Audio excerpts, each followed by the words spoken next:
Okay, so welcome everyone. So this is our mate talk. In case you don't know what a mate is, it's this sort of a green tea we're drinking. Bhavesh has one, Alex has one, David, Olga, myself, and well, Barry should have one too. So thanks Olga for joining at the last minute. She couldn't make it. We weren't sure if she couldn't make it, but she could. So thanks for joining our conversation, and thanks to everyone for joining. So we all know that we have IBC coming up. Who's gonna be there? Like maybe you can just wait. Okay. Hey. Excellent. Great. So just a quick announcement. We recently announced our upcoming summer camp that David was just mentioning. It's going to be last week of January next year in MonteVIDEO. In case you don't know where MonteVIDEO is, it's down in Uruguay, South America, between the big Brazil and Argentinas. And the summer camp is these community event that we want to bring people down to Uruguay to share. It's a cultural, technical, and activity around video. We have this short teaser video that maybe explains it better than myself.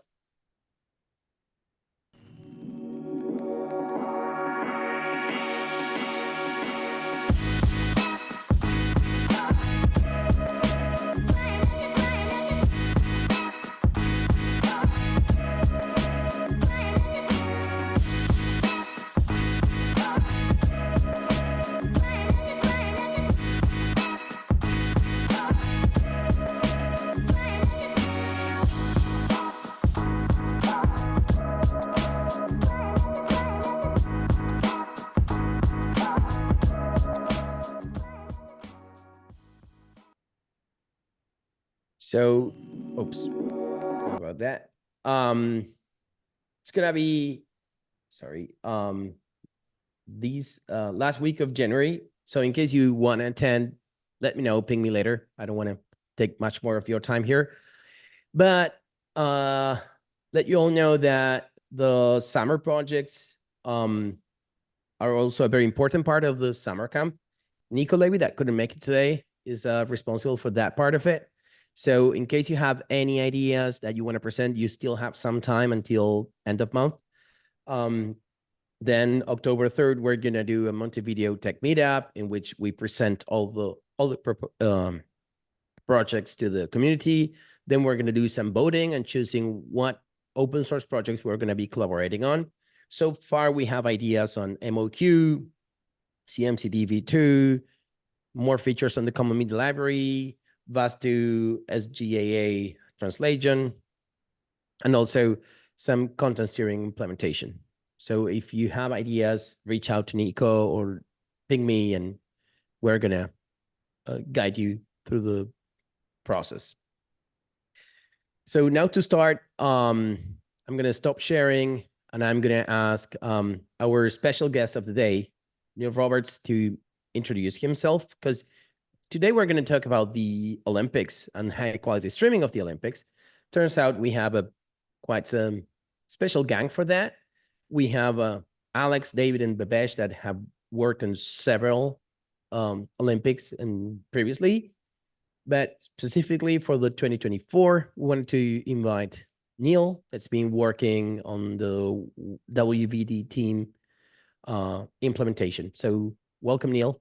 Hey, thanks, JP. Great to see everybody here. Lots of really familiar and friendly faces. It's good to be here. Excellent. Thanks, Neal. So maybe and this is and I know Olga was also like she was in the Olympics but sitting on the audience, so maybe she can also share with us like how it felt from her point of view. But just to kick off the conversation, what's special about streaming the Olympics that's different from streaming anything else, like say any other events? Why is it so special?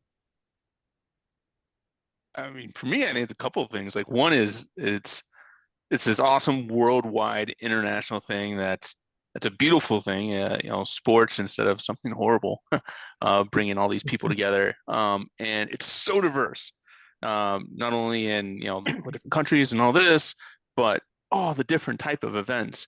What other thing can you go and watch? You know, 100 hours of curling, um, to your life's content. But also because it's from a streaming and technical perspective, I mean, it's a lot all at once, right? The amount of concurrent events, the total volume of hours that gets added up in a relatively short period of time is just sometimes mind-boggling. And it's this great, huge, chaos-filled few weeks from a technical side of running and making sure things work. But it's beautiful what it can achieve, and, you know, bring the world together in something kind of fun and exciting, and you know, a little competitive nature too. And it really brings together, it really brings together a coordination of multiple loosely connected systems, which all, like, what is the thread that ties a camera somewhere in a venue all the way out to a link on a video player on an iOS device somewhere out there that allows that stream to work perfectly. Thinking about the labeling, the metadata, the actual streaming, the workflow, the editing, all that stuff that happens, and it's happening with hundreds of events, hundreds of channels, quotes, simultaneously. It's thrilling and exhilarating because the people who are involved in that have the best intentions as well too. They're all putting forward their best effort. And I think so, beyond the technical aspects of it, I think it's when you're working with like-minded workers who are all at the top of their game, all of them thinking about the best way to solve a problem, all of them doing it for the benefit of the Olympics, is that itself is such a thrilling thing to be part of. I think it's more than 2 weeks of chaos. It's definitely 2 years of chaos that's like reoccurring every 2 years, right? And when you look back at the 2020, which ended up being 2021, and then 2022, it was pure chaos because everybody wanted to jam as much into that extra year and make it an even more exceptional experience. But I think what I like about the Olympics the most is that we, as an industry, like to use it as a catapult for what's next, and continue to evolve the things that we're doing and get better and better each time, and then reuse those things that we learned from the Olympics throughout the rest of the year, right? Yeah, it's definitely, I would say, the highest of the high profile events that we have in streaming. I mean, there's certainly events that are very popular, like, you know, FIFA World Cup comes to mind, you know, internationally popular, NFL Super Bowl in the US, right? Like the single most popular sports event in the US. But yeah, the really nice thing about the Olympics is that it's so international in nature in terms of participation, right? So unlike the World Cup, where there's only, you know, so many nations that get to participate, in the Olympics, pretty much every country in the world gets to participate, which means that everybody in those countries also wants to watch the Olympics, right? So you're really getting people tuning in from everywhere. And, you know, I'm sure we'll talk more about sort of how that works in terms of like who gets to watch what, and, you know, which streams. But yeah, it's probably like the only event that's really like at that scale. And you're right, Neal, it's often an opportunity to present new technologies, introduce new technologies, really kind of like push them into the forefront of the industry. Excellent. And I can imagine. Oh, no, I was just saying it does seem like but every year you get like this rollout of innovations that were spurred by all the work leading up to the Olympics that then we get to use in other events, and they kind of trickle down, and then, you know, the pressure's on Neal to go raise the bar again next time. Yeah. And I can imagine it's special also because it's, you mentioned simultaneous events. You also mentioned a lot of total different events, a lot of different, but also different venues. Like, because when you do soccer or when you do NFL, then it's within the stadium. You can have all the cameras already allocated, all the people already, like, you know where you're streaming from. But if you see Paris, there were a lot of stuff going, like happening outdoors, happening in all different locations at the same time. So I can imagine the infrastructure to be Mhm. many Surfing times was thousands bigger. of miles away during this Olympics. And I can't Mhm. even imagine the freak out of having the opening ceremony on the Seine and in the pouring rain. In the rain. Yeah. And being able to deliver all of that literally across the whole entire world. And from your standpoint, so if like when we were talking about it before, you said, oh, there's a big role on the OBS with all the what's the OBS and what's the role and for the Let me- transmission? I'll pitch in on that one over here. The Olympic Broadcast System is the consortium that actually handles a lot of the world feeds. So everything that you see, and back in way back when Alex and I started working on it in 2008, it was simply SD 40 odd channels of streaming, and it was just a matter of figuring out what was going on each channel at a certain time. How are you scheduling it? What is the the schedule ID? What is that? What sport does that relate to, etc. And that was all it was. And as the Olympics has been evolving, OBS has been on the forefront of saying, okay, now how do we add in HD content? Now how do we add in 4K streaming? Now how are we doing with HDR, high bitrate streaming, high frame rate streaming? And then not streaming, but first, originally, we call it Vanda feed because it was video and audio. So a Vanda feed would come through in the beginning, and then now it's digital feed. So now they're sending in, Neal could probably knows more about this than I do at this point, but it went from being HD SDI connections in the back of an encoder to IP feeds that you're now subscribing to, and then you're using that to encode and push that forward. So OBS is taking care of that downside delivery to everybody else. It's also taking care of all the camera angles and the setups at every venue in order to consolidate and bring that together. Because if you can imagine, we're coming in from large countries that have major broadcasters that have the budget to do all these broadcasts on their own. But if you're in a smaller country, you're just going to contract with OBS and say, I'll just take your feeds, and maybe all I have to do is add in my own audio commentary on top of it. So OBS takes care of the graphics. They take care of the basic encoding. They take care of the full production and then the scores and all that stuff. Everything is done by them. And so you can just still give your country a full-blown Olympic experience without having to pay for entire studios. That's my 5 cents. Would a Peacock then take OBS feeds and their feeds, or do they just use their feeds, or do they use both? They use both. So when way back in our day as well too, you would have the OBS feed, and so that became one of the things with the streaming side is, hey, we can just dump that out there, and as long as we've got the right schedule, people can watch that without an issue. Then NBC could do their own studio and do their own content curated by them and etc. And they could switch between sports, and that would be their own feed that would be additive on top of that. And then they could control when they send that out or when they didn't want to send that out. So it becomes that delineation of like big sports during prime time and, two very small countries that lots of people might not have heard of playing badminton, right? Which matters because those people worked really hard to get there. And from a broadcaster perspective, you want to deliver every moment, every medal, right?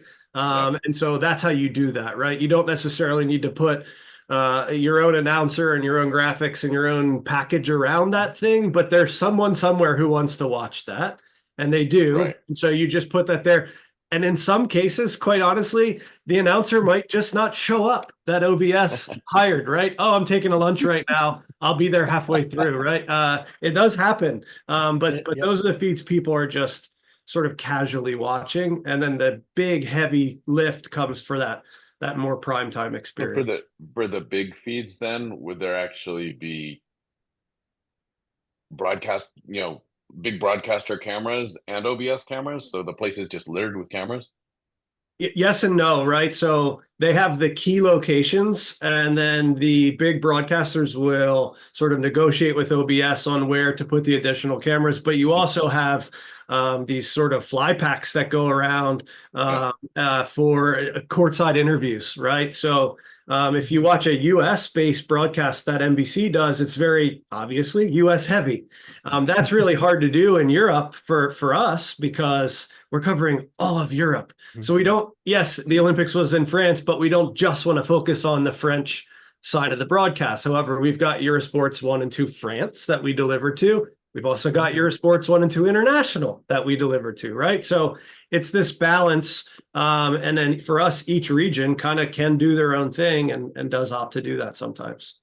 And I can I'll just put in a also, side point. So and I go can ahead, probably Olga. begin to imagine that, once a random, in today's world of social media, once a meme of a Turkish sharpshooter shows up and everybody wants to see this, you have to be able to pull up that content from somewhere. And I guess That's right. Right. I'm Absolutely. guessing like a US heavy broadcast would not have that. So you frantically now looking for that sharpshooter to see what actually happened. Yeah. Or maybe a breakdancer. I don't know.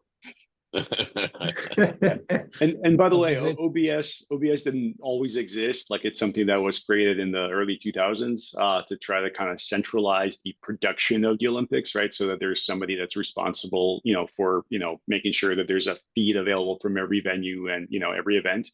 And then in the early days of OBS, right, like most of those feeds you would never actually see, because before streaming, right, like we all were kind of limited to whatever was available through the linear channels. And if you got 20 events happening concurrently, you can't show all 20 of them, of course, on 3 channels or 1 channel, or however many are carrying the Olympic content. And so there was always this kind of bottleneck back in the live linear days where you just never got to see the full like volume of all the live events happening at the Olympics. I think probably like 2008, 2010 were probably the first Olympics when we had streaming being offered, right? Like in those days, it was sort of like a supplement really to the cable and broadcast coverage. But streaming was where you could go and finally see some of these less popular events that weren't being carried on broadcast and cable. And of course, now that's become kind of the expectation, is that if you're going to stream the Olympics, you better have access to everything. And it really helps out. I remember an interview back in 2008 where it was for it was a teenage girl from the US. I think it was like shot put or not shot put, sorry, shotgun, like skeet shooting team. And I don't think I've ever seen skeet shooting on NBC any time earlier, but because we had it for streaming, her family was able to watch it live. So her family in the United States was able to watch her compete. And I think she won the bronze medal. She was able to watch, they were able to watch her live from halfway around the world in Beijing, China, in the middle of the night, but they were able to watch it live thanks to, getting everything online. And it was an emotional impact for her, because by the time she got back, her entire family knew, and they were there celebrating with her, calling her on the phone. And so, yeah, everyone's watching Michael Phelps doing his thing at the time, but her family, for them, that was the most important thing, and they were able to watch it. And I think it's fun to be a part of that process.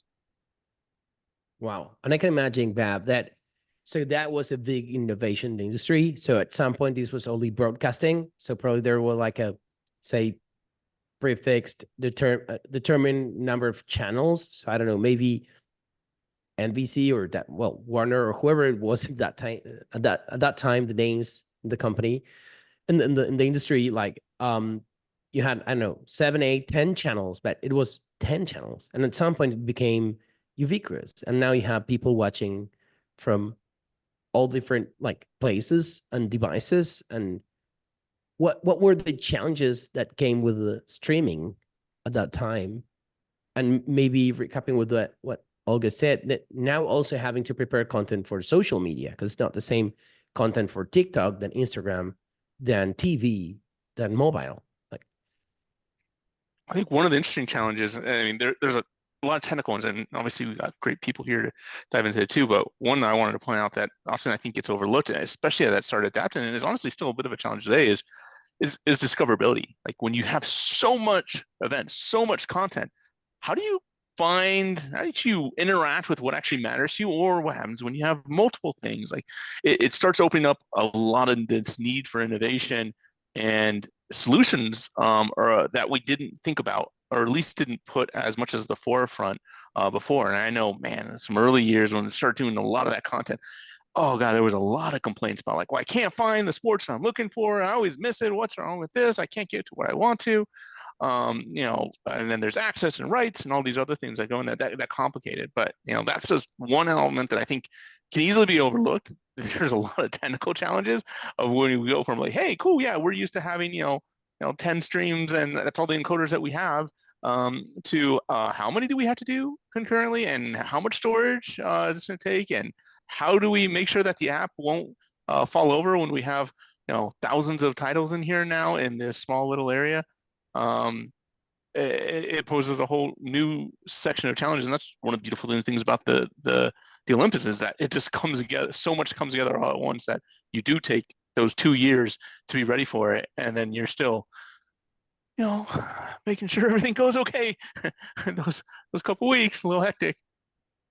Yeah, we a similar issue. I mean, forget navigating an app for the consumer. How do you actually assemble all of that, right, and get it across your network just internally, right? So like I mentioned earlier, a lot of what we do is very regionally produced or dubbed, right? And so we're passing tons and tons and tons of 2110 traffic across our global media WAN, which is our sort of private WAN that we can post and pull down live streams and content from anywhere in the world.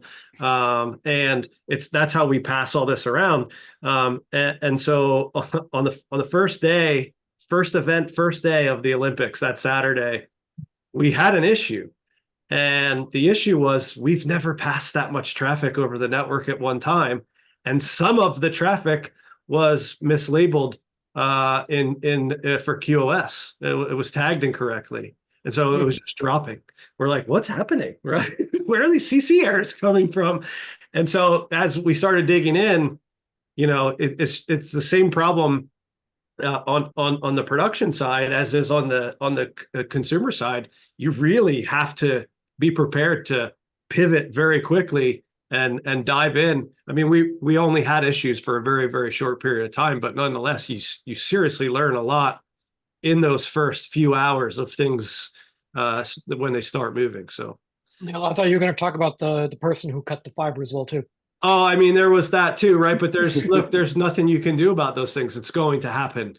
And so I spent just every day, every hour, all night long monitoring dashboards. Josh was doing it too, and his team was doing it too. And it was call after call after call of maintenance, right? Because there's some intersection that's a dirt road in the middle of who knows where in Croatia or something, right? Where they're putting up a new traffic light, and they have to move something, and the fiber has to be disconnected overnight. And you keep your fingers crossed that it comes back up, and you have that redundant path when everybody wakes up in the morning. You just deal with those things.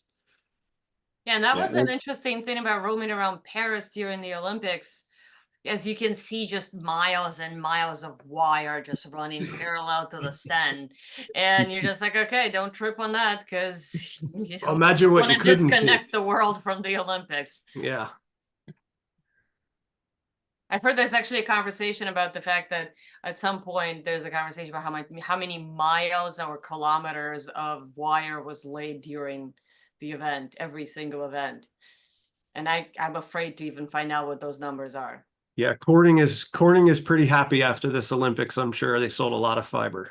And think about the exponential growth of that.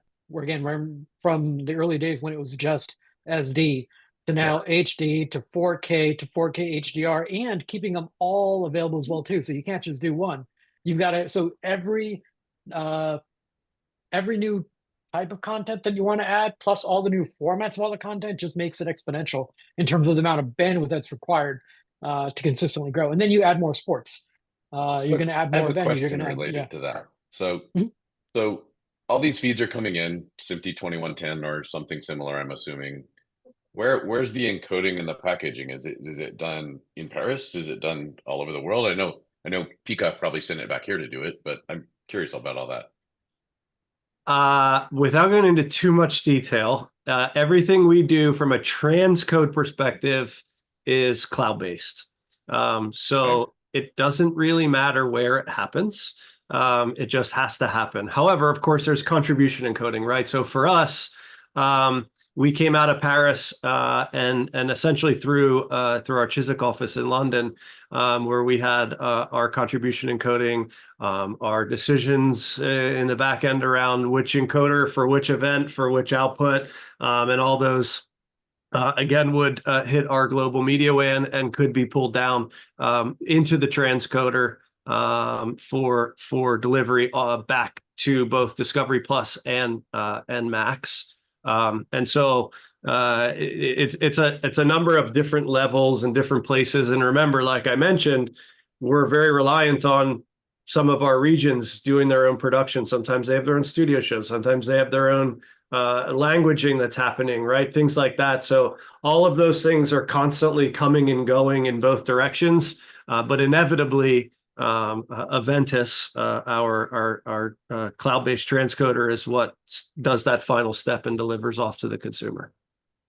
That's the thing. One thing that's probably changed the most, I would say, in the last 15 years or so of streaming the Olympics is that I think globally the connectivity has gotten so much better, right, between like regional data centers, and of course now we have public clouds that didn't exist 15 years ago, in most cases. But like one thing that comes to mind is like the very first Olympics that I worked on was the Beijing Olympics in 2008, and we literally had to ship encoders to Beijing, like I think 3 or 4 months before the start of the Olympics, because we had to give it enough time to get there and then make sure that it was built out correctly in the data center and all that. And the logic behind doing that was that because bandwidth was so hard to come by, it was easier to assume that we're going to be able to get 1.5 megabits per event stream coming out of Beijing, than be able to just send uncompressed video or like even highly compressed video like around the world. So it was like, okay, let's just do all the all the transcoding. Oh my God. on-prem. If you remember, Alex, in order to do the edits the right way, the highlights factory was in New York City at 30 Rock. So they were creating 1 megabit per second proxies, sending that over to New York City. The edits would be created over there. They'd create an EDL there, ship that EDL back to Beijing, and that would be used to actually then clip the mezzanine and turn that into the final clip. And then that would get transcoded with all the right bits and sent right back to the United States. Because we were, I think, for streaming, we were given a DS3, 45 megabits per second for all live content. And then for all the VOD content, I think they had to share like a 100 megabit connection from Beijing to the United States. So everything had to fit within that. I mean, there's still bandwidth constraints, right? Bhavesh, like, in previous lives for me, working with NBC through Dolby or at my time at Comcast, there's still those concerns. They're still having to transport that content back, right? So we built AC4I and instead of passing PCM, right? All these things like that just take up room in the pipe that you can compress, but still deliver at a really high quality.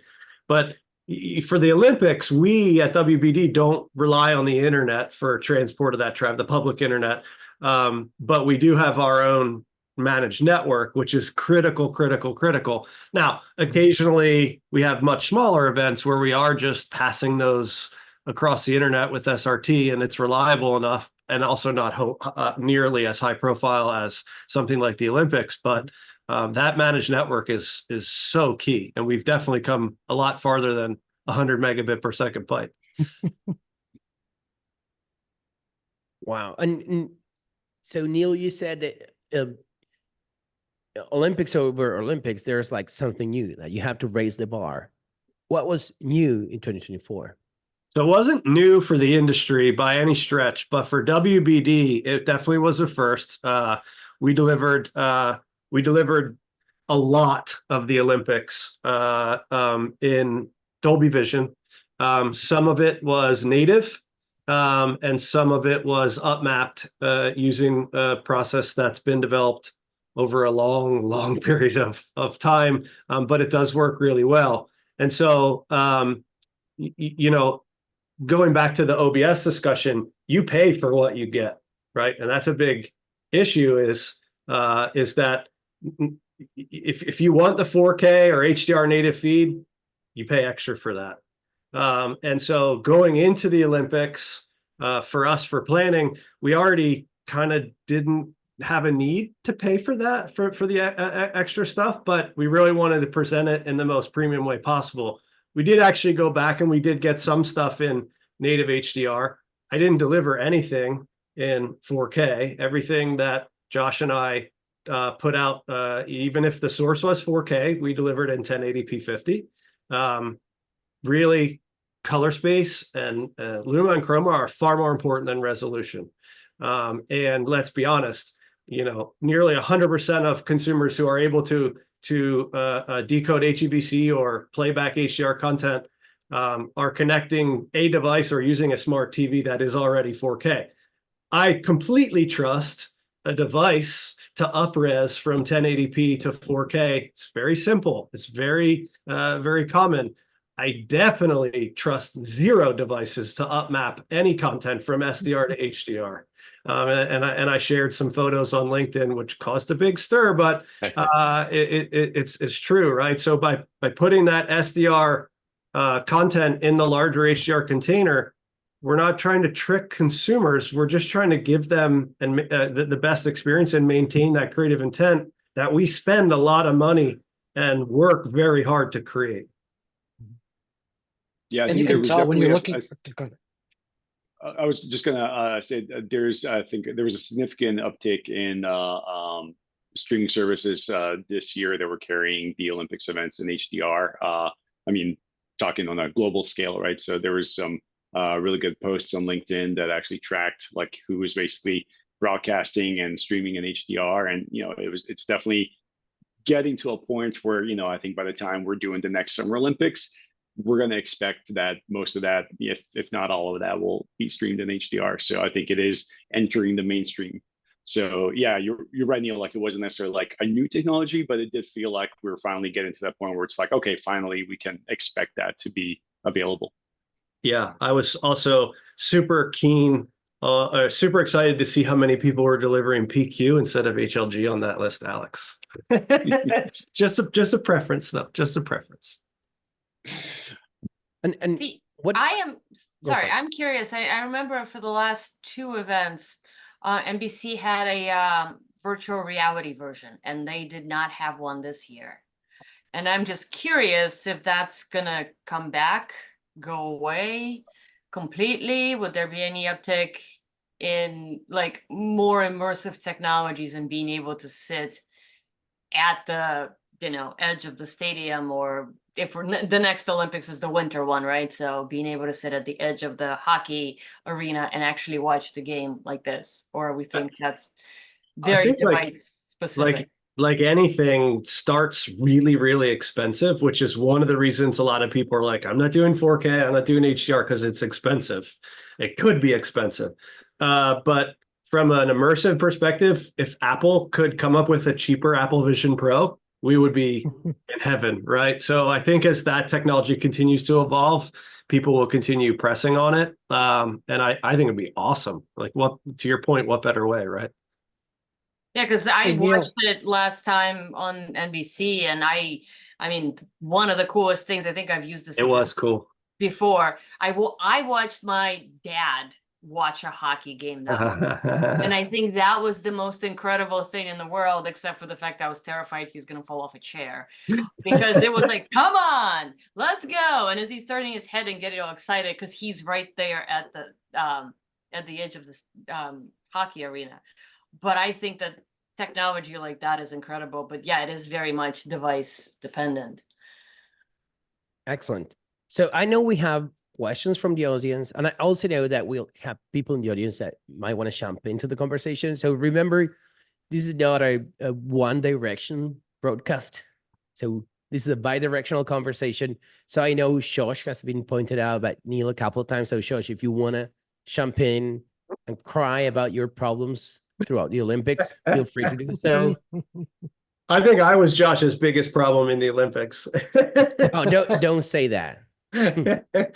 I'm always hesitant to say they were going well, because then I would have to, you know, I would inevitably jinx it. So it wasn't until after it ended that, you know, like this went remarkably smoothly from our perspective. And, you know, Neal was talking a lot about all the advanced features we did, but honestly, it was the basics that were a challenge, in that running the events in Europe, we were delivering to something like, I think, 49 markets in 19 languages. So like the number of audio tracks and different versions of the events and channels the number, things that are on linear, things that are in Spanish graphics with Spanish audio versus the global graphics with a suite of audio choices. Like, it was just a very, very complicated. We had a peak of something like 90 distinct channels running at once. That's just like separate events or versions of events for all these different markets. And so doing that smoothly is probably the biggest challenge, more than, because to some degree, getting HDR working, either it works or it doesn't, but like the mechanics of that, and for that to work well, it really required everything to work correctly, from, a commentator showing up in his booth, to the routing of those signals on the broadcast side, to the metadata that populates into the front end of the app. So to me, that was like the big challenge. What made this feel to me like, having run 4 or 5 Olympics before, this felt like by far the most complex we'd done, just because of the number of countries. And like you guys said earlier, every country has interest in these events because they have competitors and they have medals on the line. And just for clarity, Josh and I agreed when we were in London for the duration of the Olympics. We agreed that this was the most important for both of us because it was the first time it was our Olympics, right? Josh had been with iStream Planet doing a bunch of work with NBC historically, and I had been on the Dolby side or the Comcast side with NBC prior to that, sort of just chipping in, right? But it really became the first time where Josh and I were like, oh, like, we better have our stuff together here because it's back on us if something doesn't go well, right? Yeah. You guys, oh, go ahead, Alex. You guys mentioned languages and subtitles, and I know there was some questions in chat about basically those subtitles in the context of accessibility, and then also different commentary in different languages. Like, are you able to speak to any of that? I can. So first, let me preface what I'm going to say by saying I'm a gigantic advocate for accessible features. I don't think we as an industry do enough justice to the communities that require those features.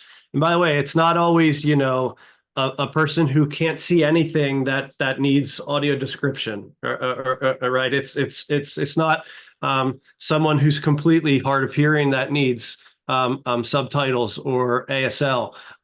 It doesn't matter. Sometimes I can't hear what's being said and I turn on captions, right?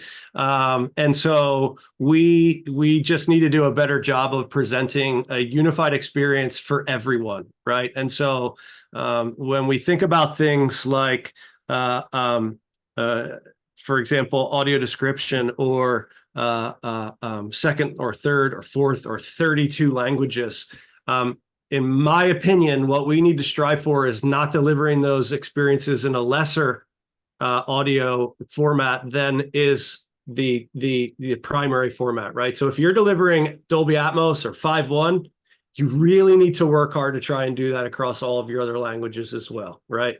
And so we have a theory at WBD that I push really, really hard on to make sure that we're striving for that, but it is going to take time to get there, right? So we recently did the first debate that was on CNN. We did Spanish in 5.1 and English in 5.1, and we're going to evolve from that as we continue to do more broadcasts. And I think because this was the first big event, right, the Olympics that we have had since our merger, we have a lot of work to do, no question, right? And from a subtitles perspective, I'll be totally frank, we didn't. And quite honestly, a lot of times, and it's not just WBD, this is an industry thing. If they're not legally required, sometimes you just don't do them, right? And in Europe, they're not legally required. I think that we're in a place where we're going to see that change in our lifetime, I hope. And now with AI-driven captions in live, it becomes a lot easier. Now, AI captioning is still getting better and more advanced, but it's way better now than it was even a year ago, where you can actually model unique names and sports and all the things that come along with that, and things get a lot better. And Josh and I are investigating these things all the time. We use AI captioning for a lot of our stuff that we put across our master control solutions. But in the US, you don't have to do captions legally unless you're simulcasting an event. So if you've got a linear network and you're putting that same content on the internet, you have to do captions, right? But if you're only putting it on the internet, it's not required. I think it should be. And we're striving to get to that point internally, even without a mandate, but we're not quite there yet. So my goal, and I'm sure Josh's goal, and several other folks, especially on our product team, like we want captions everywhere, and we work very closely with the accessibility team to do that. We're doing a lot of things for movies right now. We've got a couple of movies on Macs that have ASL versions.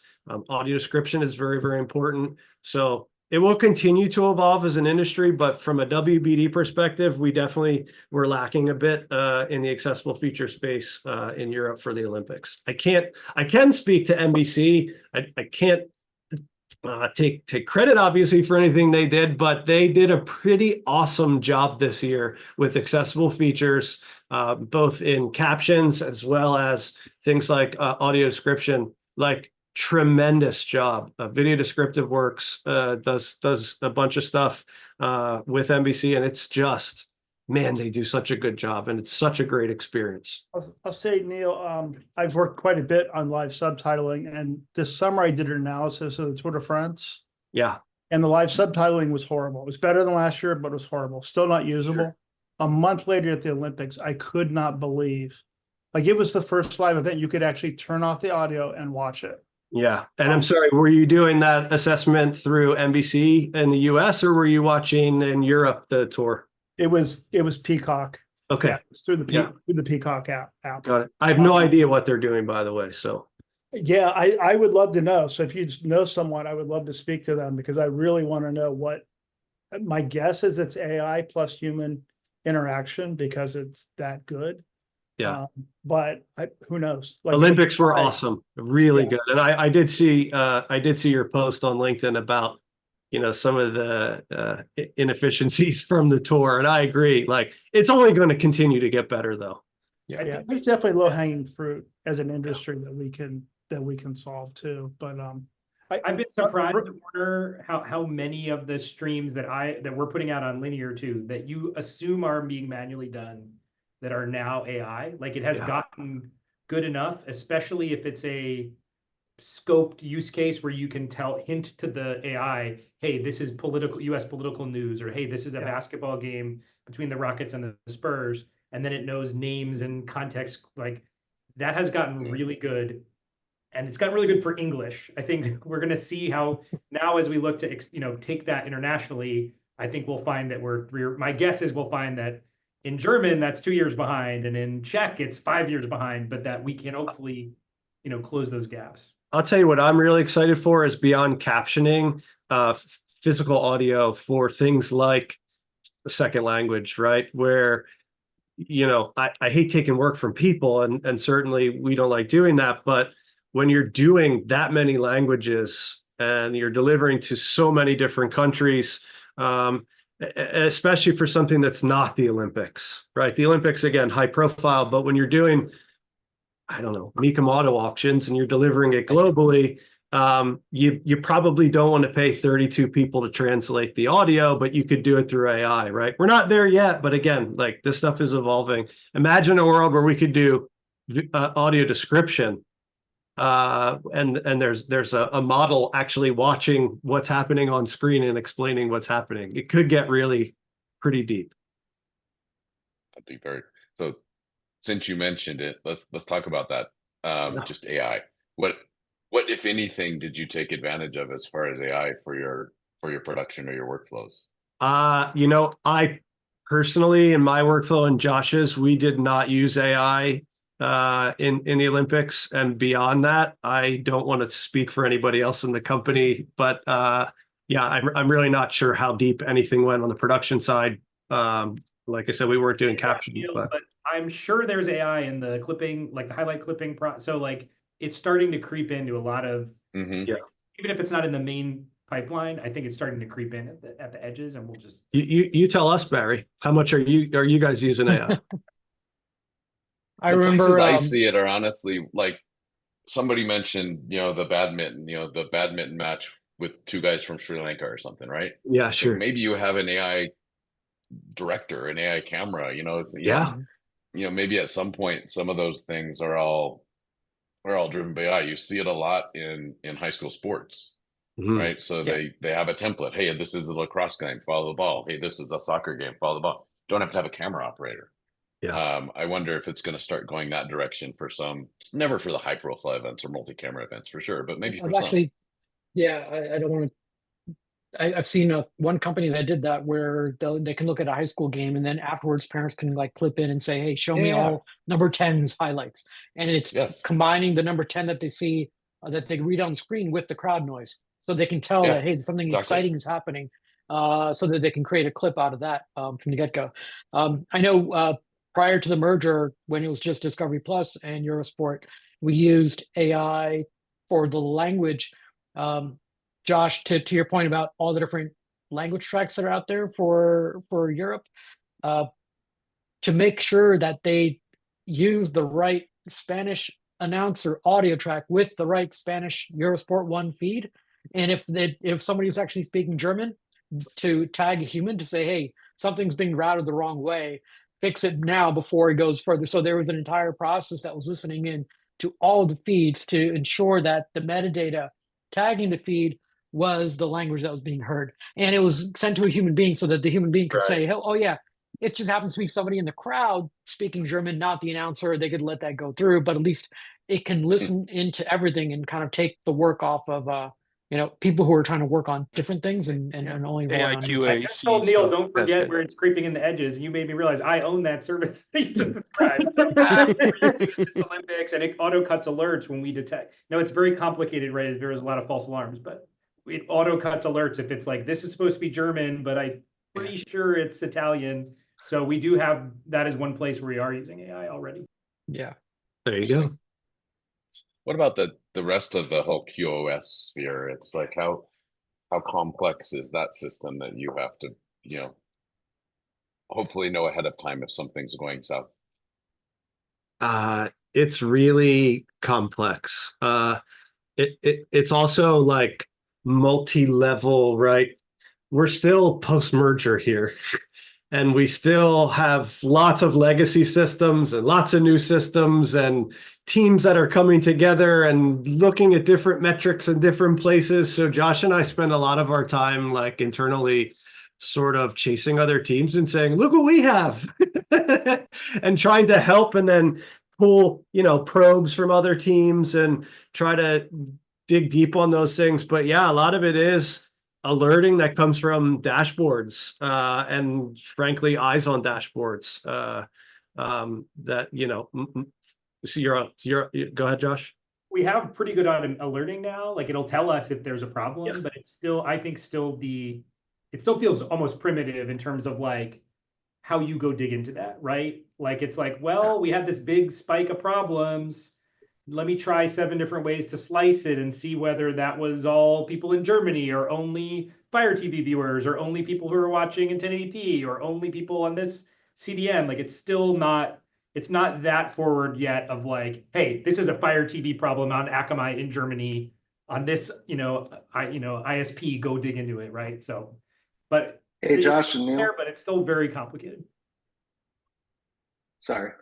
Josh and Neal, first off, thanks for coming to this talk. On that note, a question I have is, you get the alert and you're sitting there digging, you're looking through logs, you're like clicking through dashboards, etc. Like if there's like one thing that you spent a lot of time that you could eliminate, what would that be? That's a great question. I'd really have to think on that, actually. Josh, do you have anything quick? Yeah, I mean, I think the thing I want to eliminate spend the most time on is pinpointing it. It's not about like any one problem. I do think in live in particular, there's so much sensitivity to that pipeline of like one segment didn't make it to, did it not make it to origin? Did it not make it to the middle tier? Did it not get to the edge? And being able to isolate that down like that, I think is, and especially where we had what we've been discussing since the Olympics actually is like, it's the visibility kind of between the stuff we own, right? Like we own a lot of the encoding side now in-house and the origination. We own the client. but you're still passing through multiple, sometimes interconnected CDN networks between those 2 points. And it's like, well, this file didn't get from here to there, but where did it get lost and why did it get lost? And like those things prove that's the holy grail, right? Like to know exactly why something went wrong. Sometimes you'll know, like, okay, I missed this, or it isn't being delivered, or in the QoE we're seeing certain spikes, but to know why that's actually happening in these complex interconnected systems of dozens of vendors and internal systems and so forth is incredibly complex. But that's, you know, how most mature systems are going to get even better eventually, hopefully someday. Well, so problem that we solved in the second week. So we had it for a week before we could figure it out, where we had, and I won't name names, we had one CDN vendor calling another CDN vendor to pull content. And the way they were requesting it was different than all the other CDNs, the way they requested it. And it resulted in that content getting corrupted. Right. So we have one CDN delivering corrupted segments to clients that result in a player crash, like whatever, 0.5% of the time. And then those 2 CDNs are 2 big mega companies pointing fingers at each other. Well, if we have a corrupted segment, it's because they sent us a corrupted segment. Well, if they've got a corrupted segment, we didn't corrupt it, they must have corrupted it, right? It's like, I don't care how it got corrupted, we just need to find the problem. In that case, we were able eventually to figure out, all right, this particular call pattern triggers this particular edge case, but it took a long time to get there. See, that's so would something like CMCD help out, like to do the tracing? What's that, sorry? Would CMCD help out do the tracing? Like, so if you knew you had one bad stream, one bad actor somewhere out there, could you use CMCD to have that be traced to the logs to actually find that bad segment? Sorry, I don't actually know what CMCD is. I should, bro. Common media client data. And Bhavesh, like the downside there is CMCD only takes place from the point of request from CDN to delivery. And there's, you know, that's only a small slice of the pie. And even then, you can't go that far. But as Pankaj notes, CMSD theoretically is where you can start to get a much better input, and you know, pairing that with request tracing and so forth to get deeper view as to what's happening. But like still there's a matter of SMT does, like streaming media tracing isn't about, was it SMT? About like knowing all the exact chain when something got wrong?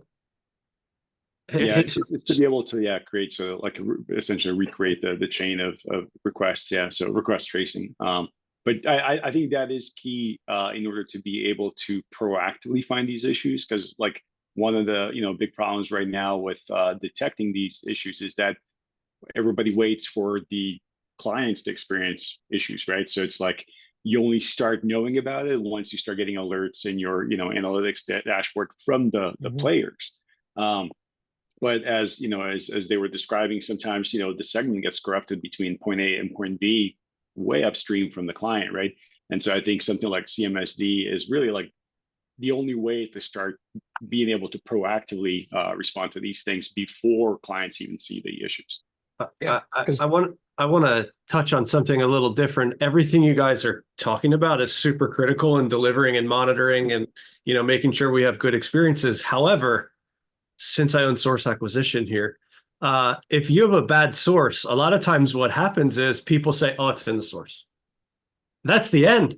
That's unacceptable, right? So we as an industry and we worked really, really hard here at WBD since I took over source acquisition to rethink the way that we acquire our sources and move our infrastructure that we use for streaming as close to the actual sources we possibly can, right? So I think the question was, what's one thing that you could eliminate? For me, it's number of hops and transcodes in source.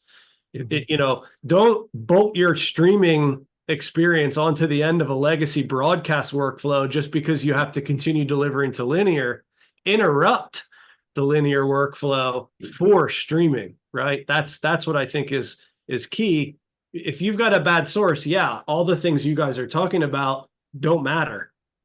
All that stuff could be clean, but if source is bad, source is bad. So it's my job to make sure that we are getting that clean source upstream. And we have the same problems you're discussing here, just at a different level across networks in the production environment, right? So all that stuff is equally as important as what happens after transcode.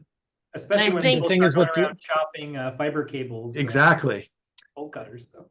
And I think the interesting thing is, at the end of the day, the user watching the stream, They or don't the care. podcast or whatever, they don't care. No, They exactly. have no idea what's involved in any of this, and they're just sitting there going, "It's not working." That's right. Somebody screams that somebody's getting fired, but then in the meantime, 25,000 people massively and frantically running around trying to figure out why it's actually not working. And that's And also, that's the biggest part of my job, is bridging the gap between our production and our broadcast operations team and the streaming side, because oftentimes everyone here knows, everyone, redheaded stepchild streamers, right? And so it's a matter of bringing all those people together and making sure we're communicating constantly and willing to give and take a little bit from each side. I think it's emphasizing why live streaming is so much harder and so much more, like so many eyes are on it compared to just VOD delivery. Because with VOD, you have a second chance.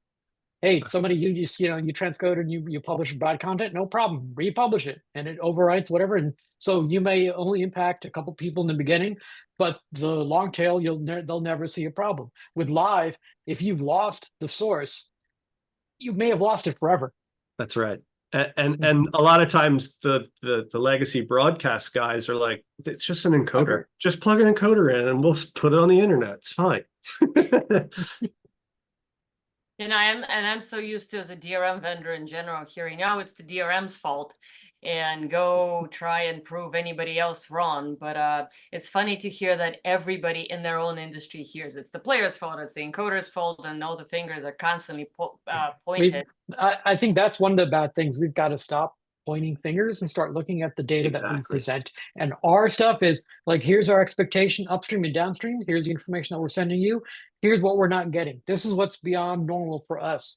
Yeah. And let's let people kind of figure it out that way. I think the worst thing that I've seen in the industry, because I think all of us have been through our own successes and failures, is when someone does fail. I don't think anyone from our side ever points a finger or is happy about that. We all like, "Oh, I'm sorry. I'm really sorry. We've been there."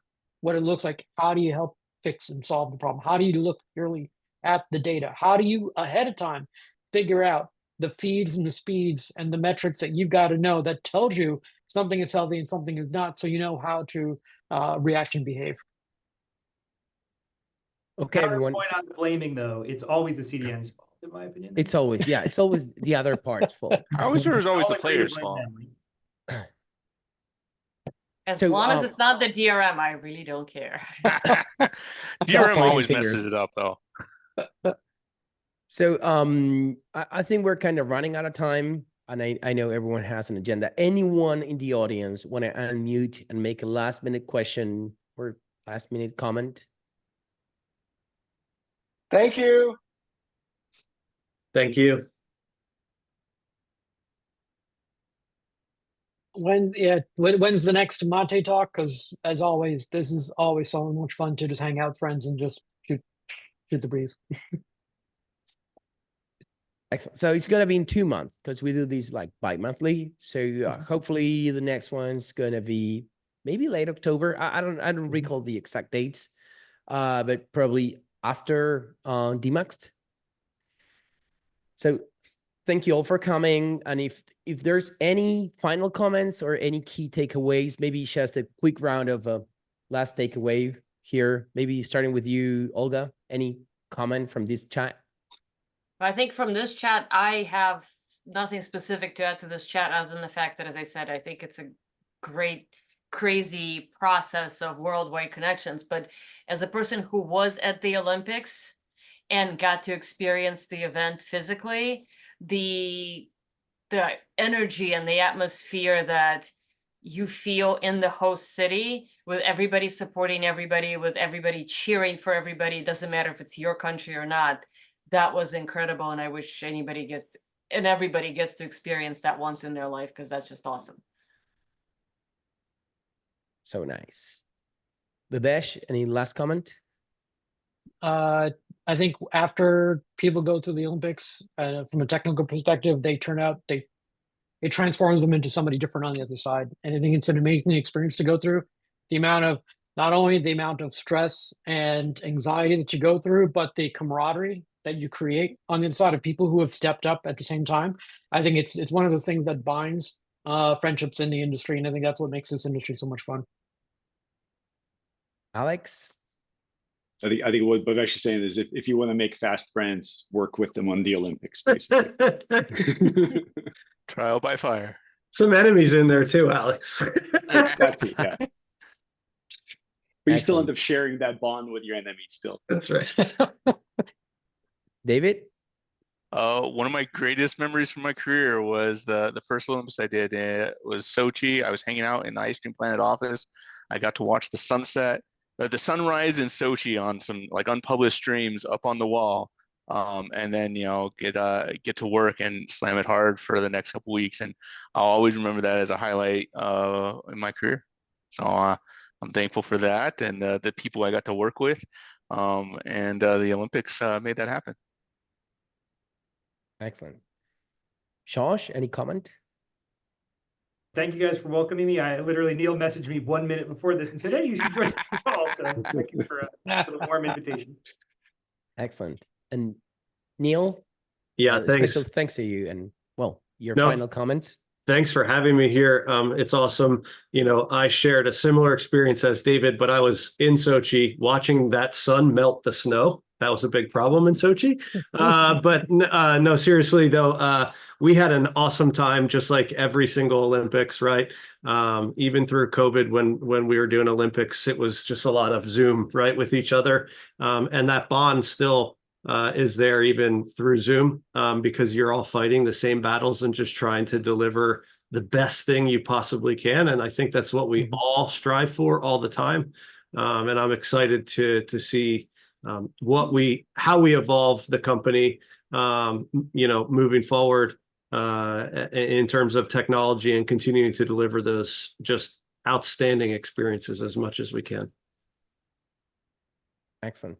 And thanks everyone for joining. It was a super interesting conversation. As usual, I think 1 hour wasn't even enough. No. But that's why we're going to continue talking in 2 months. So now we have got to go to IBC, then DMAX, and then find out or figure out what we want to talk about next time. Thanks everyone for joining. Thanks David, Neal, Alex, Olga, Josh, Bhavesh, June, Scott, Barry that left already for jumping in and making these a more interesting conversation for everyone. Thanks, JP. Thanks. Thank you, everybody. See you guys. Thanks,